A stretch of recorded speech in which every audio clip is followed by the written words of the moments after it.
ഈ രണ്ട് രാജ്യങ്ങൾ കമ്പയർ ചെയ്യാന്ന് പറഞ്ഞാൽ ന്യൂസിലൻഡ് കമ്പാരിറ്റീവ്ലി വളരെ ചെറിയൊരു രാജ്യമാണ്. And Canada is a very large country. It's A second largest country.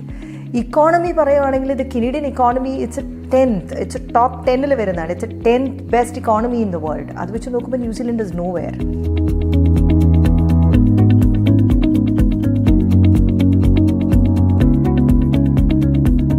ഇന്ന് പല വിദ്യാർത്ഥികൾക്കും വരുന്നൊരു കൺഫ്യൂഷനാണ്. New Zealand is a nice country, Canada നല്ലൊരു രാജ്യമാണ്. ഓരോ രാജ്യത്തിനും അതിൻ്റേതായ ഒരു ഡിസ്റ്റിങ് ചാമും അട്രാക്ഷനും റീസൺസും ഉണ്ട് as to why students are preferring that country. ഇപ്പോൾ ന്യൂസിലൻഡ് പറയുവാണെങ്കിൽ ഇപ്പോൾ കാലാവസ്ഥയുടെ കാര്യത്തിൽ New Zealand holds a better attraction. ഇപ്പോൾ കാനഡയുടെ ഒരു ഡ്രോബാക്ക് പറയുവാണെങ്കിൽ ഹാഷ് വെതർ കണ്ടീഷൻസ് ആണ്.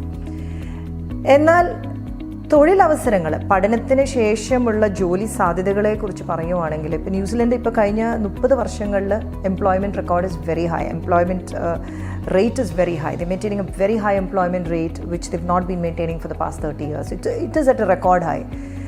അപ്പം അൺഎംപ്ലോയ്മെൻറ്റ് ഇപ്പോൾ ലീസ്റ്റാണ്. വളരെ നല്ലൊരു എംപ്ലോയബിലിറ്റി റേറ്റ് നോക്കുവാണെങ്കിൽ ന്യൂസിലൻഡിലെ employment rate is pretty high now.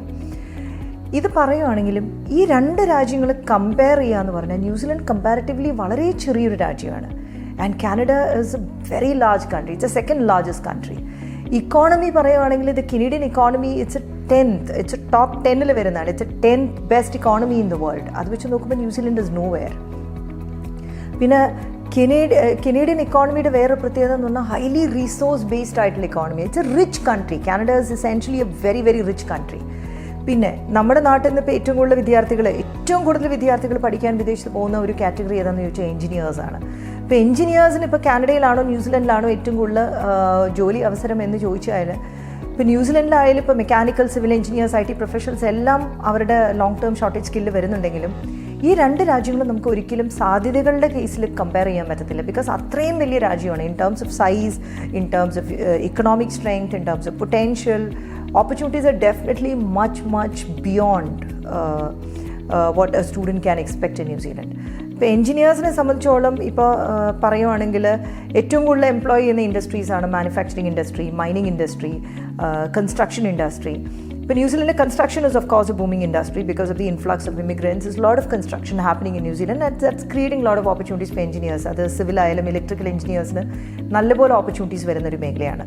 എന്നാൽ ഇപ്പോൾ മെക്കാനിക്കൽ എഞ്ചിനീയേഴ്സിന് ഇപ്പോൾ ബൾക്ക് മാനുഫാക്ചറിംഗ് ഒന്നും കാര്യമായിട്ട് ന്യൂസിലൻഡിൽ നടക്കുന്നില്ല. It's predominantly being outsource to countries like China and Bangkok. It's more of lean manufacturing which is growing in New Zealand. അപ്പോൾ കമ്പാരിറ്റീവ്ലി അത് ലിമിറ്റഡ് ആണ്. എന്നാൽ പിന്നെ mining for environmental reasons mining is forbidden in New Zealand.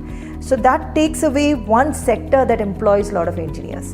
എന്നാൽ ഈ കോണ്ടെക്സ്റ്റിൽ കാനഡയിലാണെങ്കിൽ ഏത് territory എടുത്താലും ഏത് പ്രൊവിൻസിലെടുത്താലും അവരുടെ ഏറ്റവും സ്ട്രോങ് ആയിട്ടുള്ള ഒരു ഇൻഡസ്ട്രിയാണ് മൈനിങ് ഇൻഡസ്ട്രി. അത് എല്ലാ തരത്തിലെ എഞ്ചിനീയേഴ്സിനും ഇഷ്ടം പോലെ എംപ്ലോയ്മെൻറ്റ് സാധ്യത. അത് മാത്രമല്ല മൈനിങ് എഞ്ചിനീയേഴ്സ്, മൈനിൽ വർക്ക് ചെയ്യുന്ന എഞ്ചിനീയേഴ്സിൻ്റെ pay package is also very high.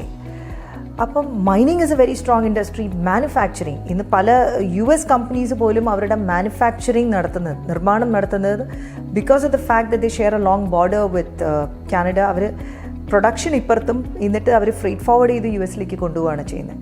So manufacturing is also a very strong industry in Canada. അപ്പം ഓപ്പർച്യൂണിറ്റി, അതുപോലെ food and production, they have vast lands for the cultivation of food. That's a major industry. Forestry is a major industry.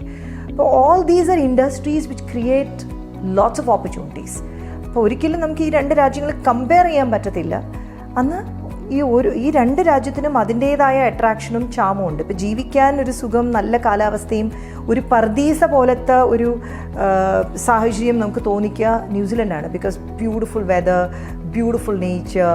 എന്നാൽ കാനഡയാണെങ്കിൽ it's frozen weather. പ്രത്യേകിച്ച് ഇപ്പോൾ ഒരു October, November, December, Jan, Feb, March, ഏകദേശം ഒരു early April വരെ the scenery is painted in white.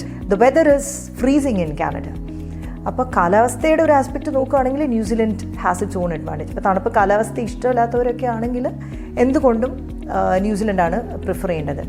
പക്ഷേ പഠിക്കാൻ പോകുന്ന എല്ലാവർക്കും തന്നെ ഇപ്പോൾ ന്യൂസിലൻഡ് വെച്ച് കമ്പയർ ചെയ്യുമ്പോൾ എനിക്ക് ഏത് കാറ്റഗറി വിദ്യാർത്ഥികളും ന്യൂസിലൻഡിൽ പോയാൽ ജോലി ലഭിക്കുന്നോ PR ലഭിക്കുന്നോ ഒരിക്കലും ഒരു എഷ്യോർഡായിട്ട് നമുക്ക് പറയാൻ പറ്റില്ല. എന്നാൽ കാനഡയെ സംബന്ധിച്ചോളം ഏത് കാറ്റഗറിയിൽ പോകുന്നത്, അത് ഒരു ചെറിയ ഡിപ്ലോമ ബിസിനസ് പ്രോഗ്രാം ആയാലും ഹോസ്പിറ്റാലിറ്റി ആയാലും എനി പ്രോഗ്രാം അപ്പോൾ സ്കോപ്പും ഷോർട്ടേജും ഒന്നും നോക്കിയിട്ട് പോകേണ്ട. കാരണം അവിടെ ചില പ്രൊവിൻസുകളിലൊക്കെ അൺസ്കിൽഡും ലോ സ്കിൽഡ് ജോബിൻ്റെ ബേസിൽ പോലും PR അപ്ലൈ ചെയ്യാവുന്ന തണുപ്പ് കൂടുതലും ജനസംഖ്യ കുറവുള്ള പ്രൊവിൻസുകളുണ്ട് കാനഡ. അപ്പോൾ പ്രൊവിൻഷ്യൽ നോമിനേഷൻ സ്കീമിലും അവർക്ക് PR എലിജിബിൾ ആകാം.